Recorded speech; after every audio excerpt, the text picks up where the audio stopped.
პარლამენტის ჯერ კიდევ მოქმედი ვიცე-სპიკერი, რომელიც პარასკევის შემდეგ, რაც ახალი პარლამენტი შეიკრიბება, რიგი დეპუტატად ჩამოინაცვლებს სპიკერატიდან. ის პირდაპირ ეთერშია, მე მას მადლობას გადაუხდი იმისთვის, რომ პირველად ჩვენ მოგვეცა საშუალება პირდაპირ ეთერში მოვისმინოთ მისი პასუხები. ძალიან დიდი მადლობა ქალბატონო მანა, რომ ხართ ჩვენთან ერთად და ხართ ჩვენი სტუმარი. პირველ რიგში მინდა დავიწყო თქვენთან საუბარი მიზეზების ახსნით, რომელიც ყველას აინტერესებს. რა მოხდა სინამდვილეში? ხარ თუ არა გულზე განაწყენებული? რა მოხდა ისეთი, რომ თქვენს თავს ამჯობინეს მაგალითად გია ვოლსკი პარლამენტის ვიცე-სპიკერის პოზიციაზე? თქვენ თავად რით იხსნით იმ ყველაფერს, რაც საკადრო გადაწყვეტილებების თვალსაზრისით განხორციელდა თქვენს გუნდში? მადლობა ინგა, კიდევ ერთხელ მოგესალმები და მივესალმები თქვენს ტელემაყურებლებს. მე ვიტყოდი, რომ რა თქმა უნდა ინტერესი დიდია, მაგრამ მე რაც გამოვაქვეყნე, აი ეს არის სათქმელი, რაც მაქვს. მე არ ვევკუთვნი იმ კატეგორიის ადამიანებს, რაღაც წყენიდან გამომდინარე რაღაც გადაწყვეტილებები მივიღო. მე ვფიქრობ, რომ ჩვენ გაცილებით მეტი პასუხისმგებლობები გვაქვს საზოგადოების წინაშე, დეპუტატებს, საქართველოს პარლამენტის წევრებს და არ შეიძლება რაღაც წყენაზე იყოს დაფუძნებული ჩვენი გადაწყვეტილებები და მე ვფიქრობ, რომ მე გუნდის არც ერთი წევრისგან ნამდვილად არ მიგრძნია რაიმე ტიპის ასე ვთქვათ ისეთი დამოკიდებულება, რომლის საფუძველიც იქნებოდა რაიმე ტიპის წყენა.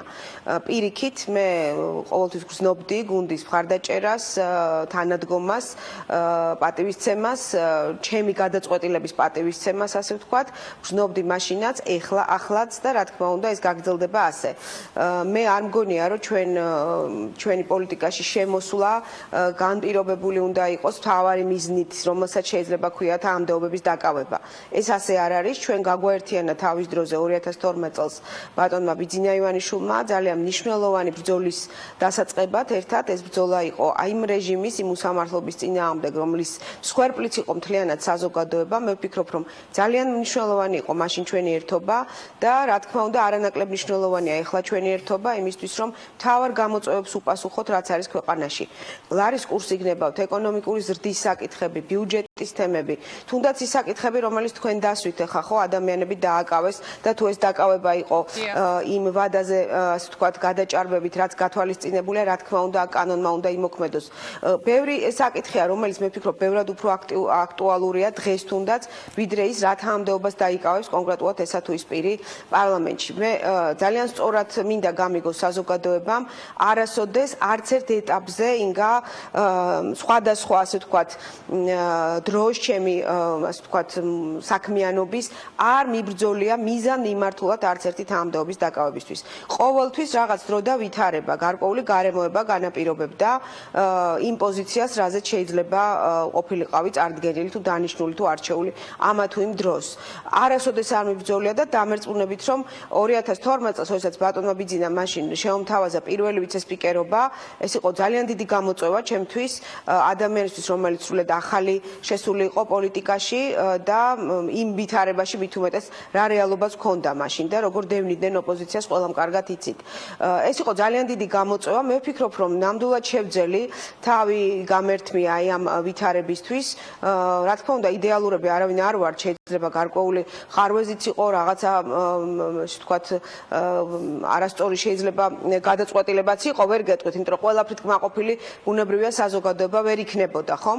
მაგრამ მე ვფიქრობ, რომ მაინც ყოველთვის გარკვეული პრინციპების ერთგული გახდით და ვასრულებდით ჩემს უფლებამოსილებებს ერთადერთი ასე ვთქვათ სულისკვეთებით, რომ ჩვენს ქვეყანაში ჩვენი მოქალაქეების ყოფა, მათი ცხოვრება ყოფილიყო იმაზე უკეთესი, ვიდრე ეს იყო 2012 წლამდე და მე ჩემთვის თქვენ პირადად ყოველთვის იყავით ინგა. კი ბატონო, დაასრულეთ და მერე დაგისვათ კითხვას, კი ბატონო. რისი თქმა მინდა, მე მგონი პირადად თქვენს სწორად გამიგებთ ახლა რასაც ვიტყვი და ალბათ საზოგადოებაც სწორად გაიგებს ახლა მსმენელი ვინც გვისმენს.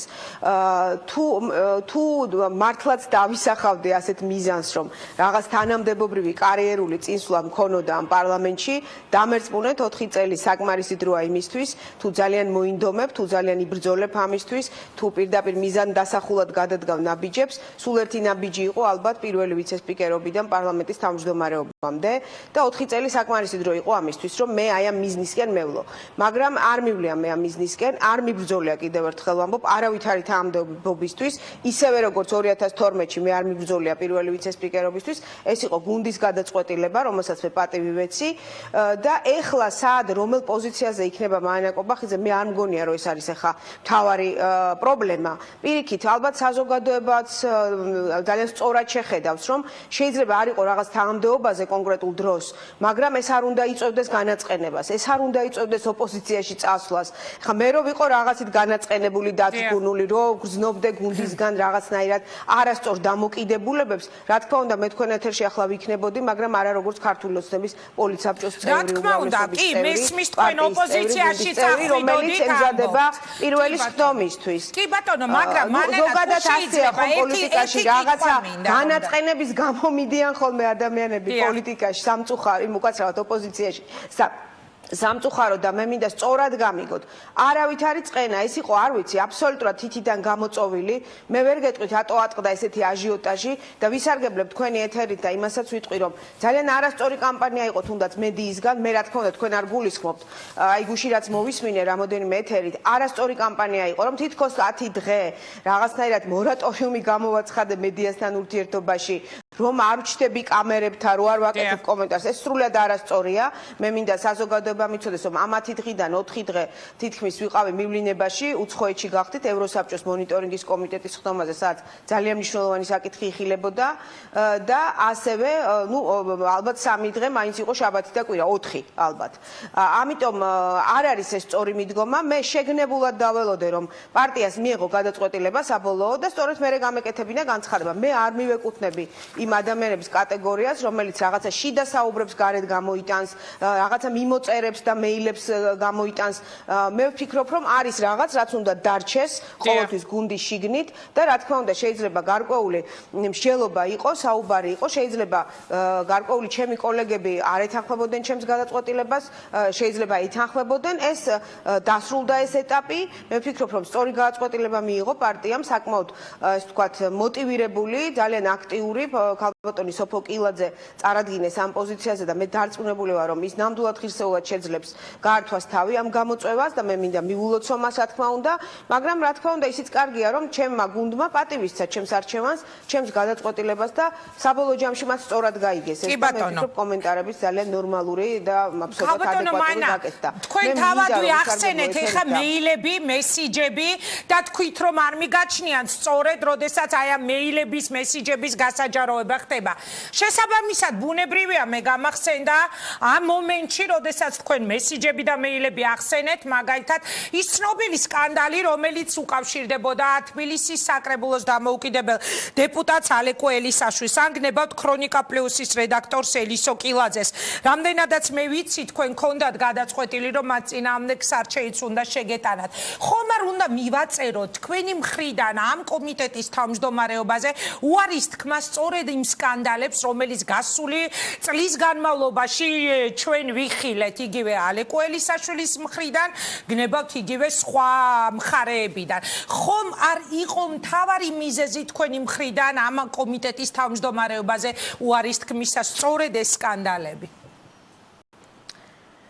ინგა, მე გეტყვით, რომ სამწუხაროდ აი ამ მთელი ბინძური კამპანიიდან, რაც მათ გააჩაღეს, პრინციპში ისევ და ისევ დისკრედიტებული და დისკრედიტირებული გამოვიდნენ სწორედ ეს ადამიანები, მე ასე ვფიქრობ, საზოგადოების ძალიან დიდმა ნაწილმა, ჯანსაღმა ნაწილმა ძალიან სწორად შეაფასა, რომ აქ ადგილი ჰქონდა ნამდვილად რეალურად ცილის წამებას, გამოძიება შედგა, ლამის 4 თვე მიმდინარეობდა ძიება და ვერანაირი მტკიცებულება რეალურად ვერ იქნა აღმოჩენილი და ვერ იქნა წარდგენილი სწორედ იმ ცილის მწამებლების მხრიდან, რომელიც რაიმე ფორმით იქნებოდა შემხებლობაში დანაშაულთან. ეს პრინციპში მიზანმიმართული კამპანია იყო, ძალიან კარგად დაგეგმილი, მაგრამ მათ შედეგი ვერ მიიღეს, იმიტომ რომ რაც ბუნებაში არ არსებობს, ბუნებრივია იმას ვერ დაადასტურებდნენ. მე მინდა ვთქვა, რომ აი იმ პერიოდში, როდესაც კომიტეტის წევრიც კი არ ვიყავი, მე ადამიანის უფლებათა კომიტეტის წევრი არ გახდით, პირველ ვიცე-სპიკერი სპიკერს კანონით არ აქვს უფლება რომელიმე კომიტეტის წევრის პოზიცია დაიკავოს და უშუალოდ შემხებლობა ვერ მექნებოდა ვერც ერთი გადაწყვეტილებასთან, რომელიც მიიღო კომიტეტმა, თუმცა მე ვფიქრობ ძალიან მნიშვნელოვანი გადაწყვეტილებები მიიღეს და სწორედ შემდეგ მას დაუჭირა მხარი პლენარულმა სხდომამ და მათ შორის მეც. ანუ არ ვიყავი წევრი, არ მქონდა არანაირი შემხებლობა, არც ერთხელ არ ყოფილა ფაქტი, როდესაც რაიმე ასე ვთქვათ მიზეზით თუნდაც კომუნიკაცია მქონოდა სასჯელახსრულების სისტემაში მყოფ პატიმრებთან.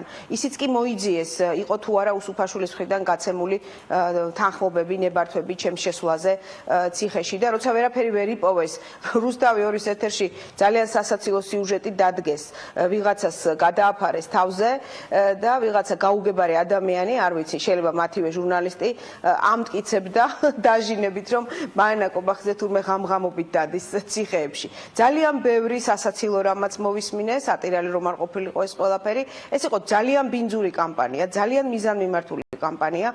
ზუსტად ის რომ დიახ გუნდი ნამდვილად ბოლომდე მენდობოდა მაშინაც და ახლაც, სწორედ იმაზე მეტყველებს, რომ ეს პოზიცია შემომთავაზეს და შემომთავაზეს სწორედ ადამიანის უფლებათა კომიტეტის თავმჯდომარეობა, სწორედ იმ დიდი ნდობის გამოხატულებაა, რაც მინდა რომ რის გამოც მინდა რომ კიდევ ერთხელ მადლობა გადაუხადო თქვენი ეთერის მეშვეობით პარტიის თავმჯდომარეს და პრემიერ-მინისტრს ბარტონ გიორგი კვირიკაშვილს და ჩემს გუნდს, რა თქმა უნდა, მათ ერთი რაღაცა პატარა მის ხალიც კი ეჭვი, ასე ვთქვათ, არ ქონიათ ჩემს მიმართ, აი ამ თელ კამპანიაში, ქონდათ ისე ამ თემაზე საუბრები თქვენ, იგივე კვირიკაშვილთან, ბიძინა ივანიშვილთან, აი ამ თემებზე, იგივე ელისაშვილის თემაზე, იმ სკანდალებზე, ქონდათ თქვენ პირადად საუბარი ბიძინა ივანიშვილთან, იგივე პარტიის თავმჯდომარე კვირიკაშვილთან, ასე ერთი-ერთზე საქმის გარკვევის კუთხით, რაიმე კითხვები თუ გაუჩნდა, მაგალითად ბიძინა ივანიშვილს.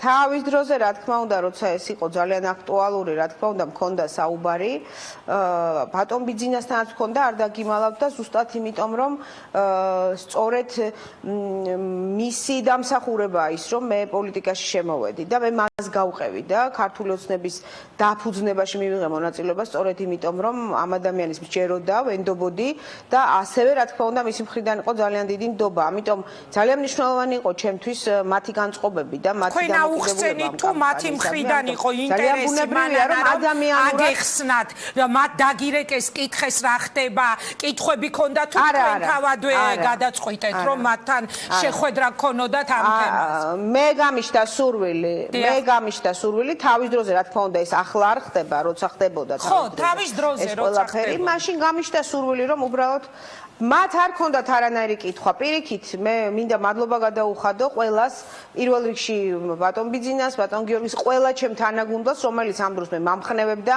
და ამბობდნენ, რომ ეს არის ბინძური კამპანია, რომელიც ჩვენ უნდა გადავიტანოთ. ეს ასე ხდება პოლიტიკაში, ამიტომ არავის ეჭვი არ შეპარვია ჩემს კეთილსინდისიერებაში და ეს ძალიან მნიშვნელოვანი იყო ჩემთვის, ბუნებრივია. მაგრამ, ნუ, იცით რა, მე უბრალოდ ვიფიქრე, ინგა, ძალიან ბევრი ვიფიქრე ამ თემაზეც, ყველა იმ წინა ვითარებაზე, რაც იყო და მე ვთვლი, რომ გულწრფელად ვამბობ, აი რაც დავწერე. ნამდვილად ვფიქრობ, რომ აი ესეთი სტატუსი, კომიტეტის თავმჯდომარის პოზიცია ნამდვილად არ არის, ასე ვთქვათ, საჭირო და აუცილებელი პირადად ჩემთვის, იმისთვის, რომ ბოლომდე ყოველთვის ვიდგე ადამიანების გვერდით და რაც შემიძლია, როგორც დეპუტატმა, საქართველოს პარლამენტის წევრმა, ჩემი უფლება-მოსილების ფარგლებში ყოველთვის მოვახდინო რეაგირება ამა თუ იმ დარღვევაზე და მათ განცხადებებზე, საჩივრებზე თუ ასე შემდეგ და მე რამეს მინდა ხაზი გავუსვა ამ 4 წლის განმავლობაში არაერთი მომართვა იყო, რა თქმა უნდა, პირადად ჩემს მიმართ, თხოვნა, შუამდგომლობის, ასე ვთქვათ, გაწევის და ასე შემდეგ და მე გეტყვით, რომ მხოლოდ ძალიან იშვიათ შემთხვევაში ვახდენდი გადაგზავნას ამ წერილების ადამიანის უფლებათა კომიტეტში, იმიტომ რომ მე ვთვლიდი, რომ რეაგირება თავად უნდა მომეხდინა ამ ყველაფერზე. ეხლა როგორ ვახერხებდი, რა თქმა უნდა, ამას ის ადამიანები შეაფასებენ. მანანა, თქვენ ჩემთვის სანამ დეპუტატი გახდებოდით, სანამ პოლიტიკაში წახვიდოდით, იყავით მუდმივად ადამიანის უფლებათა სფეროსთან, ხო, დაკავშირებული და ერთ-ერთი აქტიური იყავით ამ კუთხით, ანუ ვიდრე თქვენ გახდებოდით დეპუტატი, ამას გეუბნებით, რომ ანუ ჩვენ გიცნობდით როგორც ადამიანის უფლებათა დამცველს, როგორც ადვოკატს მანანა კობახიძეს. ამიტომ ცოტა უცნაურად გამოიყურება აი თუნდაც თქვენი მხრიდან სწორედ ადამიანის უფლებათა დაცვის კომიტეტის თავმჯდომარეობაზე უარის თქმა. ამიტომ დაგისვით ეს კითხვა ხომ არ უკავშირდებოდა თქო იმ ცნობილ სკანდალებს, ხომ არ მოხდა ერთგვარად თქვენი მაპატიეთ ამ სიტყვით ვიტყვით ჩაჩოჩება გუნდის ლიდერშიპის მხრიდან, მაგალითად თქვენ აღარ საჩხერის მაჟორიტარ დეპუტატად აღარ დაგასახელეს სპიკერატში გია ვოლსკი გადავიდა თქვენს ნაცვლად. ანუ აი ცოტა გაუგებარი იყო თქვენი მხრიდანაც უარი, იმიტომ რომ მანანა კობახიძე კიდევ ერთხელ ვიმეორებ, საზოგადოებამ გაიცნო, ვიდრე პოლიტიკაში წავიდო და ადამიანის უფლებათა დამცველა და რატომ თქვით უარი, ეს არის ის, რაც კითხვას აჩენს და არაერთს. რა ვიცი, მე მგონი გასაგებად იყო ნათქვამი და ახსნილი. ზუსტად იმიტომ, რომ ეს არის ჩემი საქმე, ეს არის ჩემი პროფესია. ამას ვაკეთებდი მანამდეც, ახლაც ვახორციელებ და ამისთვის რაღაცა კონკრეტული კომიტეტის თავმჯდომარეობა არ ყოფილა ჩემთვის საჭირო და აუცილებელი. მე ვახერხებდი აქტიურ რეაგირებას ნებისმიერ მომართვაზე, რომელიც იყო მოქალაქეებისგან და ასე ვთქვათ, ჩემი უფლებამოსილებების ფარგლებში რეაგირებას. ამიტომ ზუსტად ვთვლი, რომ არ არის აუცილებელი ეს თანამდებობა, არ არის აუცილებელი მაინდამაინც რაღაც პოზიციაზე ყოფნა და პირდაპირ გეტყვით, მე გარკვეული უკმარისობაც კი მაქვს იმასთან დაკავშირებით, რომ დიახ, როგორც პირველ ვიცე-სპიკერს, რომელსაც ძალიან ბევრი ვალდებულებები მქონდა პარლამენტში, გარდა იმისა, რომ დაუშვათ იყო შემთხვევები, როცა ბატონი დავითის მოვალეობას ვასრულებდი, ან თუნდაც ხდომა მიმყავდა, სხვა გარკვეული ვალდებულებებით, საერთაშორისო ორგანიზაციებში დელეგაციის წევრობა თუ ხელმძღვანელობა, სხვადასხვა საბჭოების ხელმძღვანელობა, ბევრი თემები იყო და ამ დროს რეგლამენტით მე არ მქონდა უფლება ყოფილიყავი რომელიმე კომიტეტის წევრიც კი. როგორც უშუალოდ დეპუტატი, რომელიც ზუსტად კომიტეტის წევრის პოზიციიდან უფრო აქტიურად შეიძლება ჩართულია კანონშემოქმედებით პროცესში, აი ამ მთელ ამ საქმიანობაში, როგორც დეპუტატი უფრო მეტად შეიძლება ახერხებს ზუსტად იმ საკითხებზე მუშაობას, რომელიც კონკრეტულად მისი ინტერესის სფეროში შედის. ეს შეიძლება იყოს ადამიანის უფლებები, შეიძლება სხვა თემაც, მაგალითად უშიშროება, უსაფრთხოება, საპროცედურო საკითხები, ხო? არ არის მარტო ადამიანის უფლებებით დაკავებული პარლამენტი, მოგეხსენებათ.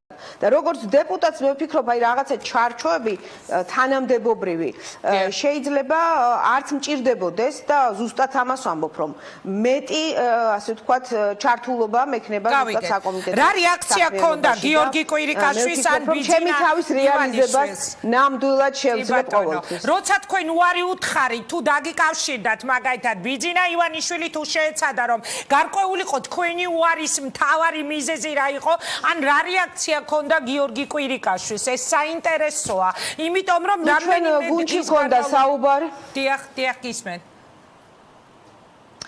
ბატონ გიორგისთან რა თქმა უნდა მქონდა საუბარი, მისი მხრიდან თხოვნაც იყო, რომ აი მე დავთანხმებულიყავი ამ პოზიციაზე, არა თუ შემოთავაზება, არამედ თხოვნა იყო მისი მხრიდან და შეიძლება გავანაწყენე კიდევაც და მე ამისთვის ბოდიშსაც ვუხდი მას. მე არც მინდოდა რომ რაღაც ამდენი ხანი გაგრძელებულიყო ეს პროცესი და ისეთი შეექმნა საზოგადოებაში, საზოგადოებისთვის ამ პროცესს შთაბეჭდილება, რომ თითქოს აი რაღაცა კონსულტაციები მიდის, რაღაცა ვაჭრობა მიდის, ასე არ იყო. მე იმ თავით ვთქვი, რომ მე მზად ვარ, როგორც ჩვეულებრივი რიგითი დეპუტატი გავაგრძელო საქმიანობა პარლამენტში. ეს ჩემთვის არის ძალიან დიდი მანდატი, ძალიან ფართო მანდატი და რაღაც ისე გამოდის, რომ ნუ რამდენი ათეული თანამდებობის პირია პარლამენტში, 2, 3, 5, ხო? დანარჩენი დეპუტატები რაიმე მხრივ მეორე ხარისხოვნები არიან, არასრულფასოვნები არიან. მე ვფიქრობ, ყველაზე დიდი მანდატი სწორედ ის არის, რომ ადამიანების ნდობა გვაქვს ჩვენ და ჩვენ უნდა ვემსახუროთ მათ და კიდევ ერთხელ ვამბობ, ყველაზე მნიშვნელოვანი ახლა რაც არის, ჩვენ იმ პრობლემაზე უნდა ვიყოთ ორიენტირებული. მაშინ იმ პრობლემაზე დაგისვამთ კითხვას, რაზეც ახლა თქვენ საუბრობთ, რომ ყველაზე მნიშვნელოვანიო. რაღაც ბოლო დღეებია ცოტა უცნაურ განცხადებებს ვისმენთ, აი ახლა მე ვკითხულობ, რომ დიდი იმედი მაქვს მალე გეტყვით, როგორ დარეგულირდება ლარი. ამას აცხადებს დიმიტრი ქუმსიშვილი, ვიცე-პრემიერი და ჩვენო მალე ვიტყვითო რა არის ჩვენი გეგმა, მაგალითად რომლის მიხედვითაც ეკონომიკური გუნდი ლარის კურსის დარეგულირებას შეძლებს.